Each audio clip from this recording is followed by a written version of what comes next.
ওম নমঃ হনুমতে নমঃ। জয় শ্রীরাম। নমস্কার শ্রোতা বন্ধুরা, ভক্তিকথার একটি নতুন ভিডিওতে আপনাদের স্বাগত জানাই। রামনবমীর পর চলে এলো রামেরই প্রিয় ভক্ত বজরংবলীর জন্মদিন।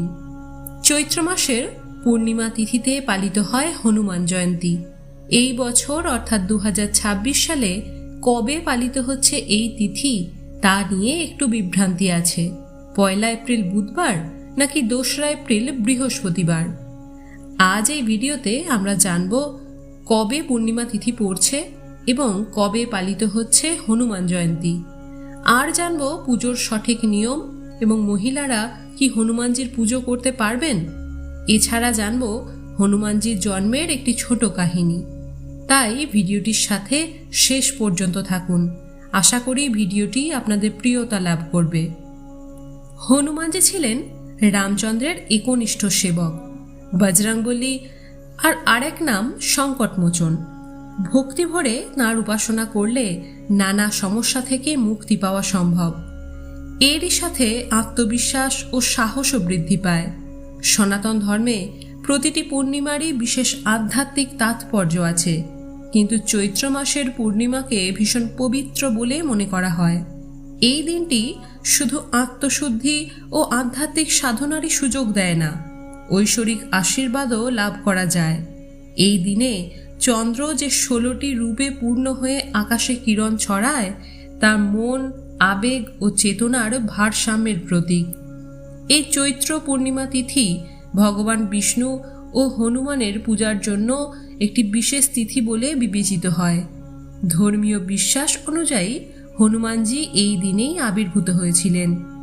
এই বছর অর্থাৎ 2026 সালে অর্থাৎ বাংলার 1432 সালে চৈত্র পূর্ণিমা তিথি পড়েছে 1 এপ্রিল, বাংলার 17ই চৈত্র বুধবার সকাল 7:06 এবং পূর্ণিমা তিথি থাকছে 2 এপ্রিল, বাংলার 18ই চৈত্র বৃহস্পতিবার সকাল 7:41 পর্যন্ত। উদয়া তিথি অনুসারে 2 এপ্রিল বৃহস্পতিবার হনুমান জয়ন্তী পালন করতে হবে। যারা পূর্ণিমার নিশি পালন করতে চান তাদের জন্য সঠিক সময়টি হল 1 এপ্রিল বুধবার সন্ধ্যা 6:11 থেকে রাত্রি 9:18 মধ্যে। হনুমানজির পূজার শুভ সময় হল 2 এপ্রিল সকাল 6:10 থেকে সকাল 7:44 মধ্যে। গঙ্গা স্নানের জন্য যে শুভ সময় তা হল 2 এপ্রিল ভোর 4:38 থেকে ভোর 5:24 মধ্যে। এবার চলুন আমরা জেনে নিই হনুমানজি পুজোর সঠিক নিয়ম। প্রভু শ্রী রামচন্দ্রের শ্রেষ্ঠ ভক্ত এক কলিযুগের অত্যন্ত জাগ্রত দেবতা হিসাবে হনুমানজিকে মান্যতা করা হয়।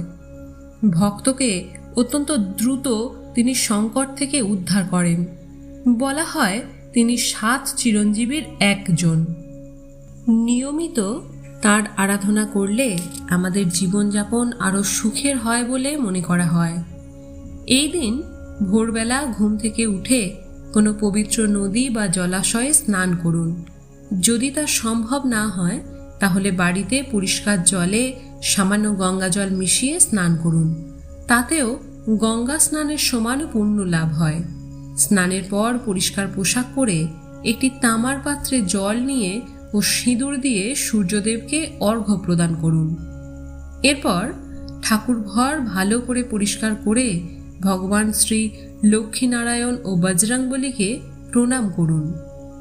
ভগবানকে গঙ্গা জল বা বিশুদ্ধ জল দিয়ে স্নান করান। যদি আপনার কাছে শালিগ্রাম শিলা বা লাড্ডু গোপাল থাকে তাকে পঞ্চামৃত দিয়ে অভিষেক করান। এরপর পরিষ্কার জল দিয়ে স্নান করান। তারপর লক্ষ্মীনারায়ণকে হলুদ বস্ত্র পরান। এরপর হাত জোড় করে আন্তরিকভাবে সংকল্প গ্রহণ করুন। হে প্রভু, আপনার কৃপা লাভ এবং জীবনে জেনে বা না জেনে যে পাপ করেছি তা থেকে মুক্তির জন্য এই চৈত্র পূর্ণিমা ব্রতের সংকল্প গ্রহণ করছি। হে ত্রিলোকনাথ, আমাকে এই ব্রত সম্পূর্ণ শ্রদ্ধা ও নিয়ম মেনে করার শক্তি দিন। পুজোর সময় সবসময় গোটা চাল ব্যবহার করবেন। নারায়ণের জন্য তুলসী পাতা ও হলুদ ফুল রাখুন, মা লক্ষ্মীর জন্য লাল ফুল ও বেল পাতা রাখুন এবং হনুমানজির জন্য কমলা, লাল বা হলুদ রঙের ফুল রাখুন। চামেলি বা জুঁই ফুলের তেল হনুমানজিকে দেবেন। আপনার সাধ্যমতো ফল মিষ্টি দিয়ে নৈবেদ্য তৈরি করুন। প্রথমে নারায়ণের পুজো করুন। চন্দন সহযোগে তুলসী পাতা নারায়ণকে নিবেদন করার সময় 3 বার ওম নমঃ ভগবতে বাসুদেবায় মন্ত্র উচ্চারণ করুন। এরপর চন্দন সহযোগে বেলপাতা ও ফুল নিয়ে তা মা লক্ষ্মীর চরণে অর্পণ করুন এবং নমো হ্রিং লক্ষ্মী দেব্যায় নমঃ এই মন্ত্র 3 বার উচ্চারণ করুন। এবার একটি লাল বা হলুদ রঙের মালা হনুমানজিকে অর্পণ করুন। লাল বা কমলা ফুল নিবেদন করুন। সাদা চন্দন সহযোগে হনুমানজির বুকে এবং পায়ে তুলসী পাতা দিন। এটি রামচন্দ্রের উদ্দেশ্যে নিবেদন করা হয়। এরপর 3টি অশ্বত্থ পাতাতে সিঁদুর দিয়ে তাতে জয় শ্রীরাম লিখে হনুমানজিকে অর্পণ করুন। হনুমানজির ফুল নিবেদন করার সময় ওম হং হনুমতে নমঃ এই মন্ত্রটি 5 বার উচ্চারণ করুন। নৈবেদ্য আপনার সাধ্যমতো দিন, তবে তাতে গুড়, ছোলা, মুগ ডালের লাড্ডু, কলা দিতেই হয়। সম্ভব হলে 5 রকমের ফল দিতে পারেন। এরপর ঘিয়ের প্রদীপ জ্বালান, ধূপ জ্বালান। যদি আপনি শুধু হনুমানজির পুজো করেন সেক্ষেত্রে চামেলি বা জুঁই ফুলের তেলের প্রদীপ জ্বালান। এবার আরতি করে পূজা সম্পন্ন করুন। এবারে আমরা জানব হনুমান জয়ন্তীর পুজো কি মহিলারা করতে পারেন। সেক্ষেত্রে বলি, অবশ্যই মহিলারা পুজো করতে পারেন। হনুমানজি মহিলাদের তার মাতা রূপে দেখেন। তিনি সদা ব্রহ্মচারী। যদি কোনো গর্ভবতী মহিলা এই ব্রত করতে চান সেক্ষেত্রে কোনোভাবেই নির্জলা উপবাস করবেন না, ফলাহার করে ব্রত পালন করতে পারেন। এছাড়া সন্তানকে স্তন্যপান করানো মা বা বয়স্ক কোনো মানুষ যারা নিয়মিত ওষুধ খান তাদেরও নির্জলা উপবাস করা উচিত নয়। এই দিন হনুমান চালিসা পড়া, রামায়ণের সুন্দরকাণ্ড পাঠ করা, প্রভু শ্রীরামের নাম জপ করা অত্যন্ত শুভ। যে ব্যক্তি এগুলো করে থাকেন তারা সরাসরি হনুমানজির আশীর্বাদ প্রাপ্ত হন। এই দিন ভুল করেও তুলসী পাতা গাছ থেকে তুলবেন না, তাতে তুলসী দেবী কষ্ট পান। আগের দিন তুলে রাখুন অথবা গাছের নিচে ঝরে যাওয়া পাতা দিয়ে পুজোয় ভোগে দিন এবং ভগবানকে তা অর্পণও করুন। এই দিন সম্ভব হলে দরিদ্র বা অভাবীকে সামর্থ্য অনুযায়ী দান করুন। এই দিন সংযম পালন করে ভক্তি ভরে হনুমানজির ব্রত পালন করুন। হনুমানজির জন্ম রহস্য নিয়ে রয়েছে নানান গল্পগাথা। তার মধ্যে একটি হল, রাজা দশরথ পুত্রেষ্টি যজ্ঞ করে পেয়েছিলেন একটি পুত্রদায়ী পায়েস। সেই পায়েস রানী কৈকেয়ী যখন খাচ্ছিলেন তখন একটি শকুন এসে পায়েস ছিনিয়ে আকাশে উড়ে গেল। অন্যদিকে দেবী অঞ্জনা পুত্র কামনায় শিবের তপস্যা করছিলেন। দেবী অঞ্জনার তপস্যায় ভগবান শিব সন্তুষ্ট হন এবং দেবীকে দর্শন দিয়ে বলেন 11 রুদ্রের একটি রুদ্র হয়ে জন্ম নেবেন তিনি। এরপর ভগবান শিবকে পুত্র রূপে পেতে দেবী অঞ্জনা পবনদেবের তপস্যা শুরু করেন। তপস্যায় পবনদেবের তুষ্ট হন। এমন সময় সেই শকুন পায়েস নিয়ে উড়ে যেতে যেতে পায়েসের পাত্র শকুনের মুখ থেকে খসে অঞ্জনার পাশে এসে পড়ে। সেই পায়েস গ্রহণ করেন দেবী অঞ্জনা।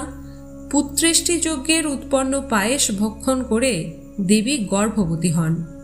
চৈত্র মাসের শুক্লপক্ষের নবমী তিথিতে রামচন্দ্রের জন্মের কয়েকদিন পর চৈত্র পূর্ণিমা তিথিতে জন্ম নেন রামচন্দ্রের পরম ভক্ত হনুমানজি। এই দিনটি হনুমান জয়ন্তী হিসাবে পালিত হয়। শ্রোতা বন্ধুরা, আজকের এই ভিডিওটি এই পর্যন্তই। আশা করি ভিডিওটি থেকে আপনারা কিছুমাত্র উপকৃত হয়েছেন। যদি ভিডিওটি ভালো লাগে তাহলে একটি লাইক করবেন। আর আপনি যদি আমাদের ভক্তিকথা চ্যানেলে নতুন হয়ে থাকেন তাহলে চ্যানেলটি সাবস্ক্রাইব করার অনুরোধ রইল। আর আপনাদের কোনো মূল্যবান মতামত যদি থাকে তাহলে তা কমেন্টে জানাবেন, এই আশা রাখি। সকলে ভালো থাকুন, সুস্থ থাকুন। জয় শ্রীরাম, জয় বজরংবলী।